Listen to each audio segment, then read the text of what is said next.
differentiation for Malaysia? Well, thank you. That's a very tough question. I've always been interested with marketing, brand positioning, and all this.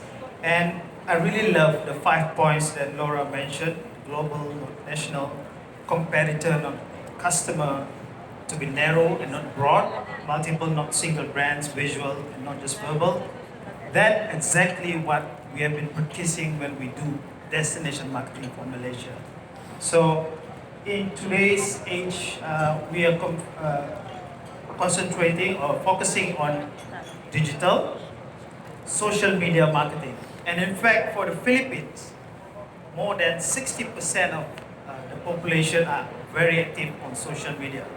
And which platform exactly? It's Facebook. I'm sure many of you here has Facebook account, right? Can I see show of hands? How many have Facebook here? Some of them are still very shy. But that is where differentiate us. And we always have this tagline, Malaysia, truly Asia. That's our branding. Because we are the melting pot of Asia.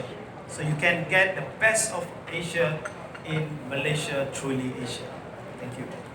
Okay, there's no doubt about that. Malaysia is truly Asia next to the Philippines. Thank you very much. Thank you very much. Being biased. George Latza, Guten Morgen. IKEA, for many years, has been identified with the word innovation. And in our informal discussion earlier, you made mention that in the Philippines, you're building the first huge edifice. Why so? Wow. Why is a very simple reason. It's a fast-growing market for a home furnishing company like IKEA is. We consider ourselves being expert in furnishing small homes, small places. We have started to connect to customers in big cities already 25 years ago. We have experiences in cities like Tokyo, New York, Manhattan, Beijing, places where apartments are expensive and that's why they are small and many people have to share small rooms. And so we started our journey to become an expert for organizing your living at home and small space living already 25 years ago. I think this is one thing what we stand for, that our visitors and customers, they love us because we offer solutions. Talking about branding, then IKEA is not maybe so well known for furniture alone, but also for the inspiration, the solutions and the aspiration we create. And then in the Philippines, we are mainly for one reason, because it's one part of our vision. IKEA's vision is to create a better everyday life for the many people, similar to the World Marketing Summit, saying marketing for a better world, right? So we have something in common. And that means like making solutions and furniture affordable for as many people as possible. And this is here in the Philippines with this growing middle class segment and the development in residential buildings. Fantastic market for us. Okay, great. IKEA, without batting my eyelash, I would say IKEA epitomizes what battling for the mind is. Yes, thank you. What battling for the mind is all about. You have penetrated not only the cognitive, but the affective viability of the market. Thank you for being here in the Philippines. I thank you. If you're allowed to be here. I just want to add one thing, if I'm allowed to. Talking about branding, I mostly agree with Ms. Rees. Still a little bit disagree with the consumers. Because we are a company, we surely focus very much on the people part, the consumers part. Because this is so much connected to our vision, right? And this is where basically branding starts. You need to know where you want to be one day, or maybe you need to create a vision which you might never achieve because it's a vision. But at least it gives you a good guidance on your way. And if we say we want to create a better everyday life for the many people, then of course we cannot disregard the consumers. So this is also very important. And that competition is everywhere. We're competing nowadays with many more companies as we did 20 years ago. We're competing with beautiful ladies doing their Facebook programs on YouTube and having millions of followers, influencers, and that was not the case in the past, right? I think, if I understood the presentation of Laura well, I think what Laura was trying to point out is that in trying to come up with your brand positioning, focus on what your competitors are doing and look at the space where you can create a space for yourself. Creating your brand positioning is not exactly focusing on your consumers, but look at the space out there. Maybe Laura can expound more on that. Absolutely, I would love to say several things. Yeah, I mean, you certainly have to take care of your consumers and do nice things, but doing nice things for your consumer is not what made you one of the world's most fabulous brands, and the founder of your company, one of the world's most richest men, depending on the year and the numbers. You have built, this IKEA brand is unbelievable. It is. I should have added it to the slides because we have it all the time as one of the premier examples of exactly what you should do. And it's not by focusing on solutions. That is not what made IKEA. Not that they don't have solutions, they do. It wasn't solutions. They did it by being the opposite. You used to go to a furniture store and you picked it out, and 6 months later a guy in a truck and 3 guys brought it to your house. IKEA was the opposite. Unassembled furniture. You go to the store, it's affordable, it's easy, I pick it up, I take it home, and me and my husband fight for 3 hours about putting it together. What marriage has not started with an IKEA fight and 5 extra screws I have no idea what to do with, but my husband did it wrong? You're part of our lives. And that is what built it. Now, what you have done today after having the brand, for so many decades, the global leadership, now you're the leadership in the category that you need to defend. And absolutely do good marketing and social media and talk about solutions and helping people. That's what you can do when you build a success. But how you build the brand is by being narrowly focused and the total opposite of what everybody else did. And in the way became the future, as more people had cars and could drive and all of these things, has led to that category increasing and being important. And so why, because he's so modest over here, but unbelievable. I'm so happy to share the stage with IKEA and seeing them, global expansion as well. Such a great example of Sweden's a small country, It is a small country, yet they can build one of the world's most dominant brands. And why you guys in a much bigger country than Sweden can do the same thing by being, by having a good idea, by being first, and by being different.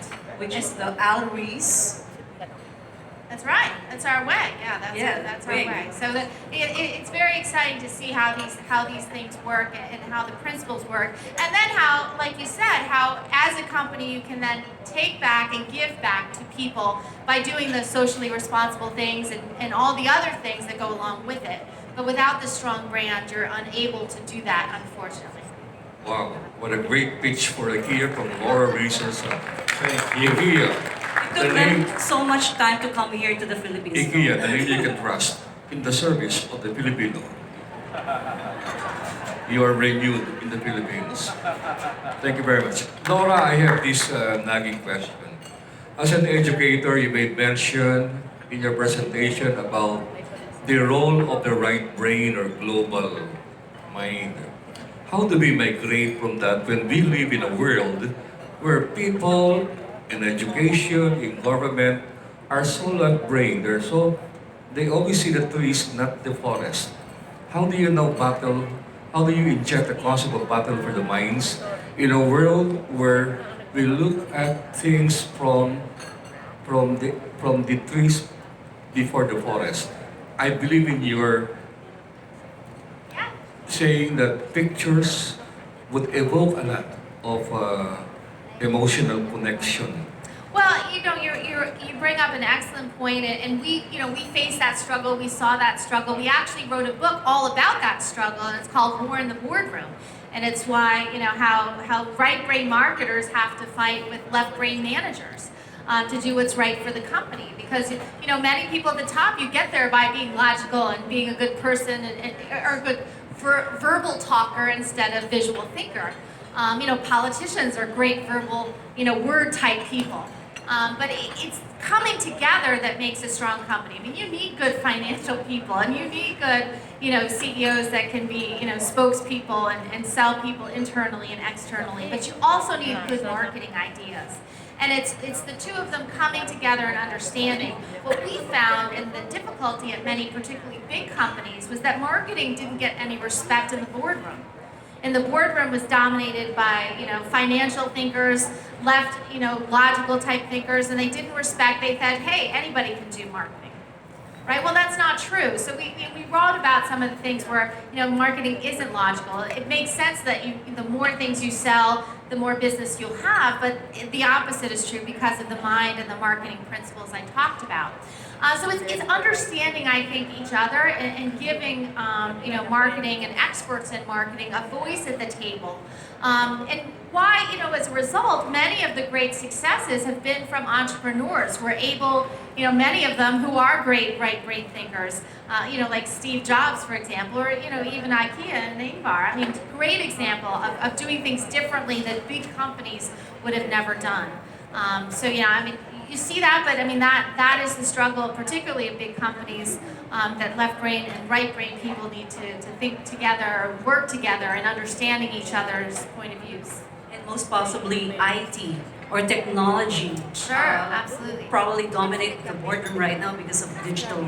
Big data, right? So we don't need, creative type people. We're just going to use data to make all of our decisions. Now, data is incredibly important, but there's an art and science of marketing. So you've got to take the science, you've got to take the insights. Lots of great customer feedback can be. There's no reason not to ask the customer all the things they want, but then the marketer has to go in and say, all right, what can we do? What can we own here? We can't own all of it. What should we talk about? And again, putting those two things together, I think, is the best case scenario to build the best companies and the best brands possible. Okay, Laura made just a short observation. Laura was able to penetrate our minds. I know that because she was passionate about it. She didn't lecture positioning. She animated it. It's not only about high touch.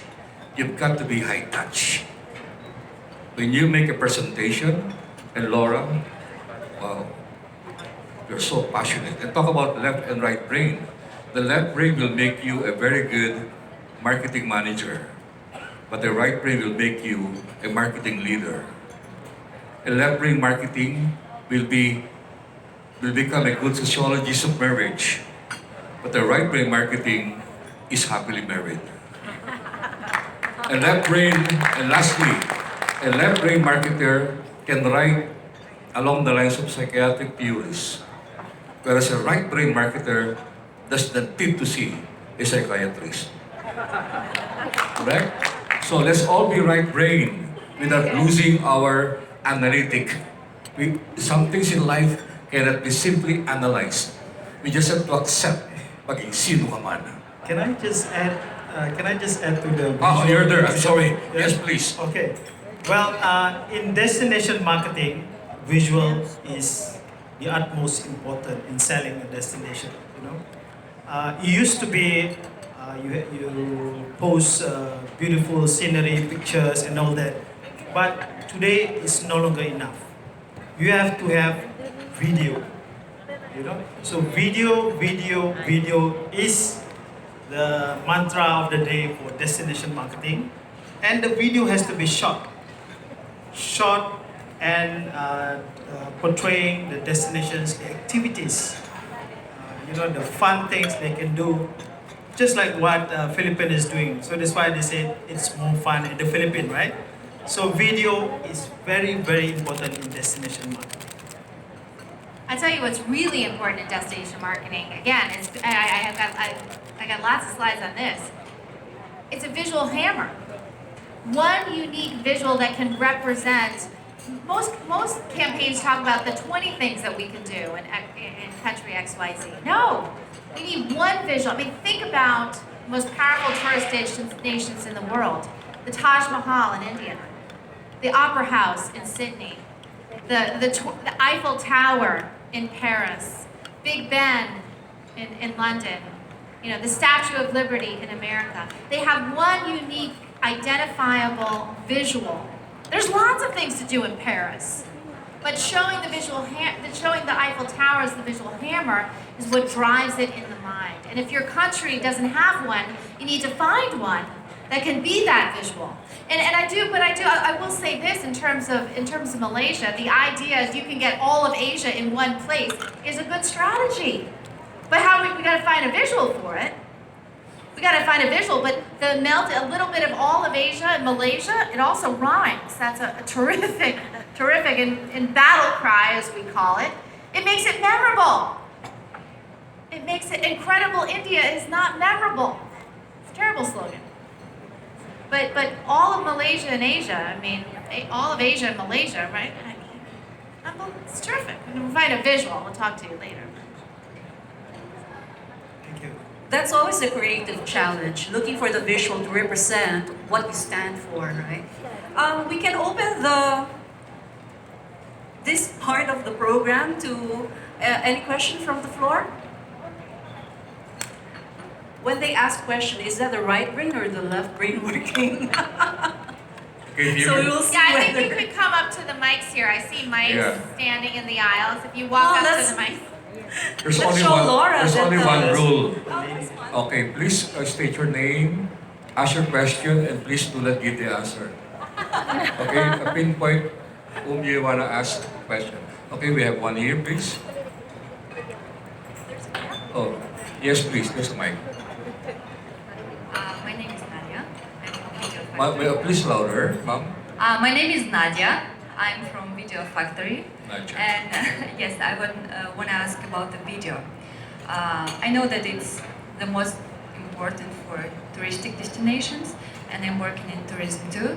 But as I noticed, like last year, the videos from real people traveling, like lifestyle and real experience, is getting more popular than well done commercial videos, like with the drones and all the equipment, and people starting to like something more real. Is it true, or commercial videos still be on top? So we wrote a book called the Fall of Advertising and the Rise of PR, and the idea being that how do people get information? What drives the best branding and information? And it's word of mouth. That what people believe most is what their friends and family tell them. And therefore, the extension on things like social media, you see, like if my friend likes something, or my friend shows a video, or my friend tells me something, recommends something, that has an impact. And so, again, it's almost the same thing like you said, a professionally produced commercial, yeah, that's what they all say. But if my friend has a real picture from her trip to Paris or Malaysia or Australia, that has a believability. It's the credibility of who's saying it. And that's why if it's somebody you know, it has much more credibility than if it's coming from an advertiser. And therefore, we see that. What you do see, though, today is this gray area where you have influencers, and people are starting to turn off because they don't see it as reliable because somebody's just being paid to post that, or to wear that, or to do that. People get turned off by that.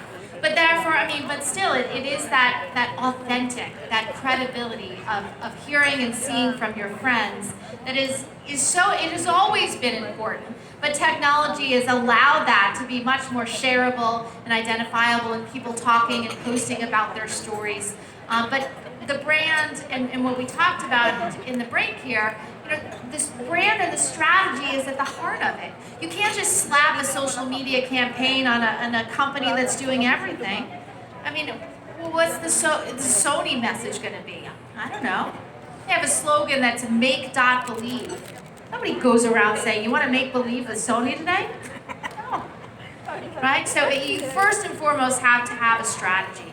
And then, you know, some type of, you know, visual that people can go and share, whether it's, you know, video. No doubt, one of the areas that you can leverage in terms of creating a visual hammer many times is action itself. If there's an action-oriented, you know, with your brand.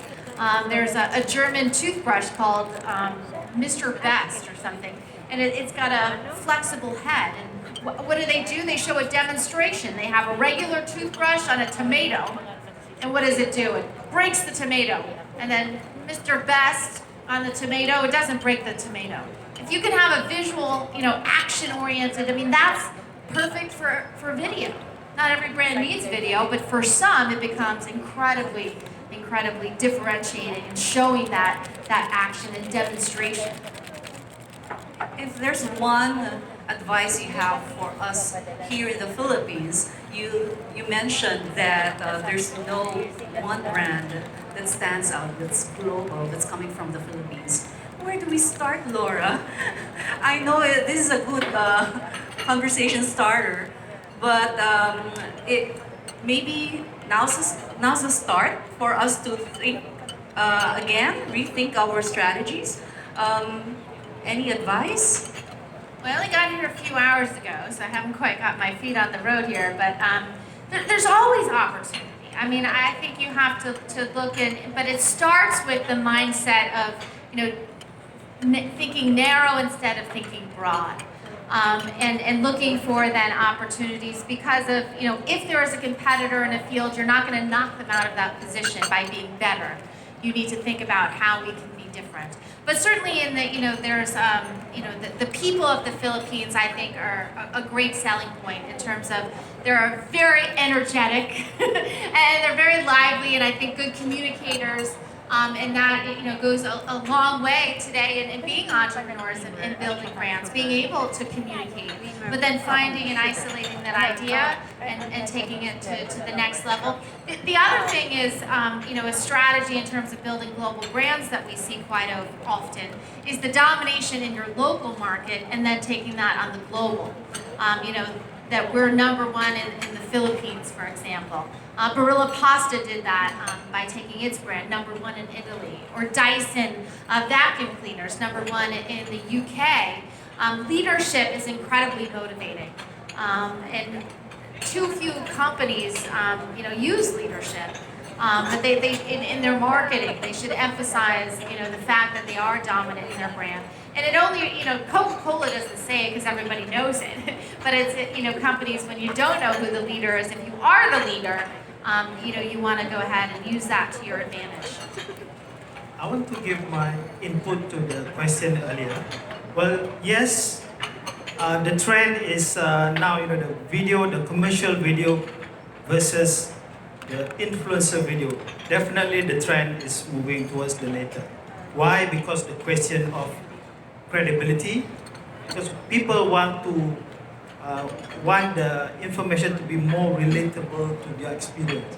So when their friends or celebrity, for example, social media influencers do a video, they can relate to the experience done by their same age member groups, you know.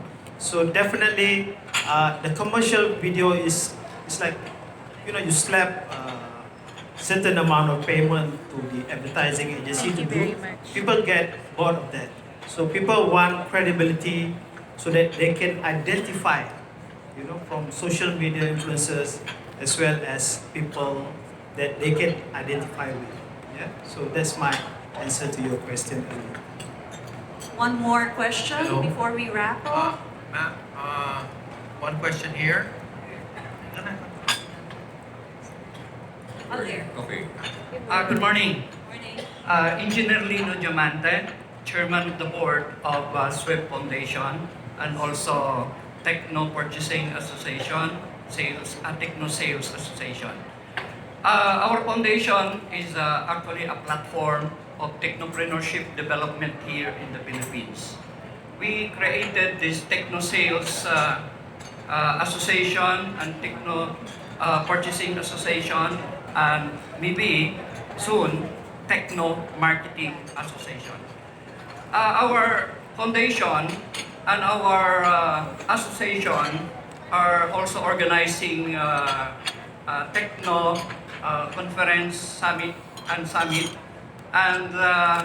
we organize this summit because of all of our Question, please, sir. professional organization.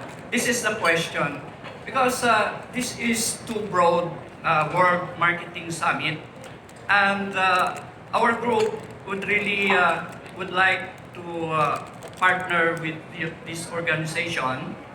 Is there a possibility that Ms. Laura can be a very good speaker because all these principles discuss techno branding, narrow the focus is very good. So my question is this World Marketing Summit and the organizer is only for the consumer, no? And because we are more focused on technology product